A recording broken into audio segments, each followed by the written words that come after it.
قال الله العظيم في كتابه المجيد بسم الله الرحمن الرحيم من المؤمنين رجال صدقوا ما عاهدوا الله عليه فمنهم من قضى نحبه ومنهم من ينتظر وما بدلوا تبديلا۔ میں سب سے پہلے اسے روحانی نظریاتی فکری سیمینار اور محفل کے آغاز میں یہ کاوش یہ جتن یہ وقت کی قربانی جنہوں نے دی ہے بالخصوص جعفریہ اسٹوڈنٹ آرگنائزیشن اور دیگر جعفریہ یوتھ اور بزرگان جنہوں نے یہاں پر محنت کی اور یہ پروگرام اس کو تشکیل دیا، میں یقیناً شکر گزار بھی ہوں اور میں ان کو خراج تحسین بھی پیش کرتا ہوں کہ آپ نے ہمیں درد دل بھی سنانے کا موقع دیا اور پھر شہید کی یاد کو تازہ کرنے کا بھی آپ نے ہمیں موقع دیا۔ میں سب سے پہلے یہاں تشریف فرما جتنے بھی سادات و عزام ہیں، علماء کرام جو ہم سے سینئر بھی ہیں اور رفقا ہیں شہید کے، یقیناً ان کی موجودگی میں اور بالخصوص ہمارے سابقہ منسٹر دیدار علی صاحب اور رفیق خاص شہید کے اور ساتھ ساتھ میں صدر انجمن مرکزی انجمن امامیہ ساجد علی بیگ صاحب اور ان کے کیبنٹ جو تازہ منتخب ہوئی ہے ان کو بھی مبارکباد پیش کروں گا اور ساتھ ساتھ دعا بھی کروں گا پروردگار آپ کو اپنے اہداف میں کامیاب و کامران فرمائے، اور ساتھ ساتھ میں یہ بھی دعا کروں گا کہ رب العزت جن آزمائشوں سے سرزمین گلگت کے یہاں کے باسی، یہاں کے شیعہ، یہاں کے ولائی، یہاں کے علی والے، یہاں کے قدیر والے جن آزمائشوں سے گزر رہے ہیں پروردگار آپ کو سرخرو فرمائے۔ میں ان الفاظ کے ساتھ آغائے عباس وزیری کا ایک کلام سے اقتباس کے چند جملے خراج تحسین کے طور پر شہید کے روح فطور کو خراج تحسین کے طور پر پیروان ابو لہب کی دشمنی ہے دین سے، اس بنا پر یہ عداوت ہے ضیاء الدین سے، معرکے میں روبرو ان کے وہ ہو سکتے نہیں، دو بدو کرتے نہیں زاغ و زغن شاہین سے۔ میں اپنے الفاظ کو چونکہ سردی کے یہ لمحات عروج اور آخری جو ہے حدوں میں ہے چھو رہی ہے، میں زحمت نہیں دینا چاہوں گا، صرف یہ کہ آپ کی اجازت سے چند لمحات لینے کی کوشش کروں گا، چند لمحات آپ کی گوش خراشی کرنے کی کوشش کروں گا۔ یقیناً ہم طالب علم تھے جس زمانے میں شہید معظم یہاں تشریف لائے اور یہاں کے قوم کو ملت کو بیدار کرنے کا آغاز فرمایا شہید معظم نے، اور ساتھ ساتھ میں اپنے گزارشات کو آخر میں بیان کروں گا، لیکن ایک چشمدید واقعہ بھی اور بزرگوں سے ہم سنتے بھی آئے، ایک اہم واقعہ کیوں ہم اپنے دلوں میں بسایا ہے اس شہید کو، کیوں ہم ہر سال جمع ہو رہے ہیں مختلف پروگرام میں شہید کی یاد کو تازہ کرنے کے لیے، وجہ کیا ہے؟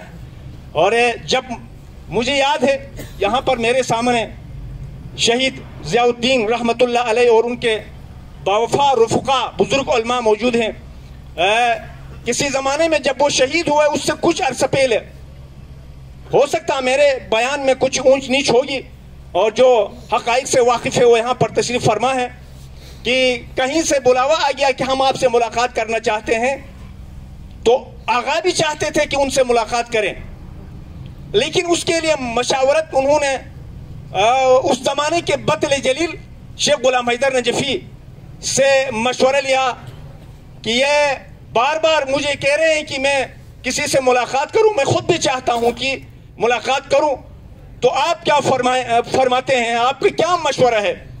تو شیخ غلام حیدر صاحب نے فرمایا آغائے محترم میں یہ کہوں گا تو بہرحال برا تو محسوس نہ کریں، آپ جنگل کے جو ہے بادشاہ ہیں، آپ کی مرضی ہے، تو آپ چاہیں تو جناب علی ملاقات کر سکتے ہیں، نہ چاہیں تو نہ کریں، مجھ سے کیوں پوچھتے ہیں؟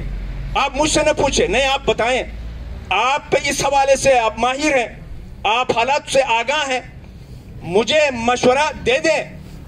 آغائے شیخ غلام حیدر نے کہا نہیں، میں مناسب نہیں سمجھتا ہوں آپ جیسی شخصیت کو میں مشورہ دوں، آپ جو مناسب سمجھیں گے ہم آپ کے شانہ بشانہ آپ کے قدم میں قدم ملائیں گے۔ آغا صاحب نے زور دیا کہ نہیں آپ مشورہ دینا ہوگا، آپ کو ہر صورت میں مشورہ لوں گا کہ ملوں یا نہ ملوں۔ تو جب آغا صاحب نے زور دیا ملنے اور نہ ملنے کے بارے میں تو آغا شیخ غلام حیدر علامہ مجبور ہوئے، اور یہ ان کے کلمات تھے آغا صاحب، میرا جو آپ کو مشورہ ہے وہ یہ ہے، ان سے ملنا بھی مصیبتوں کا پیش خیمہ ہو سکتا ہے، ان سے نہ ملنا بھی مصیبتوں کا پیش خیمہ ہے۔ عجیب صورتحال ہے، ملیں گے یہ بھی اچھا نہیں ہے، نہ ملے یہ بھی اچھا نہیں۔ سید محترم نے فرمایا میں اپنے خدا پہ اور میں آل محمد پہ 100% مجھے یقین ہے کہ وہ مجھے کامیابی اور کامرانی سے سرفراز فرمائیں گے۔ آغا شیخ غلام حیدر نے فرمایا ان کے سامنے آپ کی کامیابی ہے یہ خطرہ ہے، ان کے سامنے آپ کا کامیاب ہونا خطرہ ہے، یہ بھی۔ تو بہرحال مناسب سمجھا، آغا صاحب نے ملاقات کی، جن سے ملاقات شیخ صاحب نہیں چاہتے تھے، خطرہ محسوس کر رہے تھے، کرنا بھی عجیب و غریب سمجھتے تھے، لیکن ملاقات ہوئی۔ اور پھر اس ملاقات میں اس کے علاوہ بھی جب بات چیت چلی نصاب کے حوالے سے اور دیگر حوالوں سے، بہت سے حوالوں سے، تو پھر انہوں نے کہا کہ یہ باتیں ان پہ آپ کیوں زور دے رہے ہیں، یہ پاکستان جب سے بنی ہے یہ بہت سی چیزیں چلتی آ رہی ہیں، آپ کیوں زور دے رہے ہیں؟ ٹھیک ہے ہم نہیں زور دیں گے، لیکن کیا یہ پاکستان اسلامی جمہوریہ پاکستان میں جتنے بھی 22ویں سے 23ویں سے نیچے سکیل 1 تک جہاں تنخواہ مراعات مل رہی ہے، اس میں کوئی پاکستان کے ایک طبقہ جو ٹیکس دے رہا ہے نہیں، سب کے سب ہر قوم اور ملت ٹیکس دیتی ہے، نہیں ہر ایک دیتی ہے۔ اعتراف کرایا کہ ہر ایک کا جو ہے قربانی ہے، یہاں پر ہر ایک کی ٹیکس 1 روپے سے لے کر کروڑوں اربوں تک ہے۔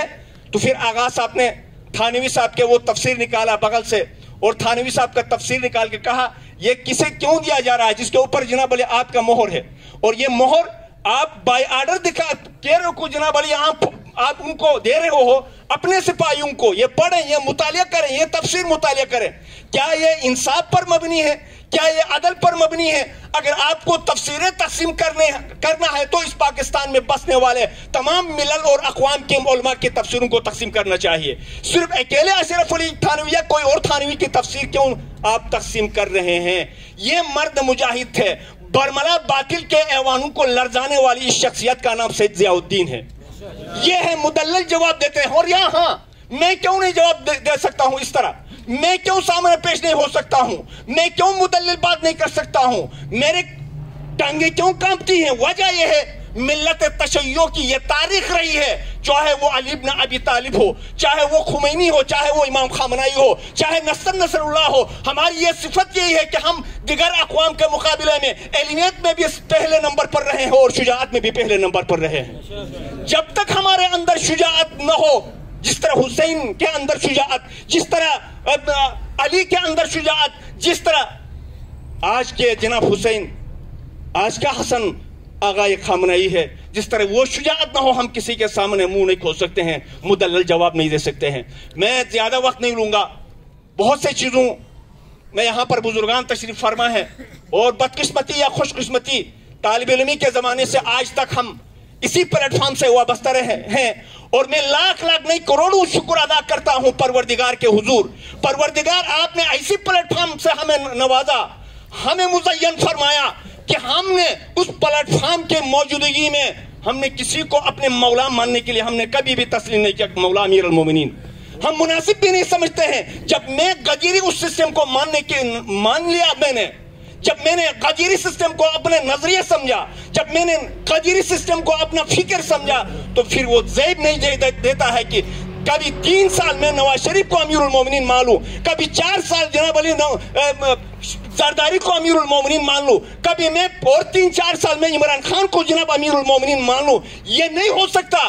اسے اپنے تشیع کا مطالعہ کرنا چاہیے، اسے اپنے غدیریت کا مطالعہ کرنا چاہیے، اب اسے اپنی ولایت کا مطالعہ کرنا چاہیے۔ ایک غدیری بن سکتا ہے جب بنا ہوا ہے، ایک علوی بنا ہوا ہے، اب ایک حسینی بنا ہوا ہے، وہ کس طرح جناب علی کسی سیکولر اور لادین طبقات کے لیے جان دینے پہ تیار ہے۔ میں گلگت کے مرکز کے کیپٹل کے ان مومنین سے میں دست گزارش کروں گا، آپ جب کسی اور کی طرف جاتے ہیں تو کروڑوں قربانیاں دیتے ہو، جب اس ولائی سسٹم میں ہو تو 5 روپے کے لیے بھی آپ کو آمادہ ہونا ہوگا۔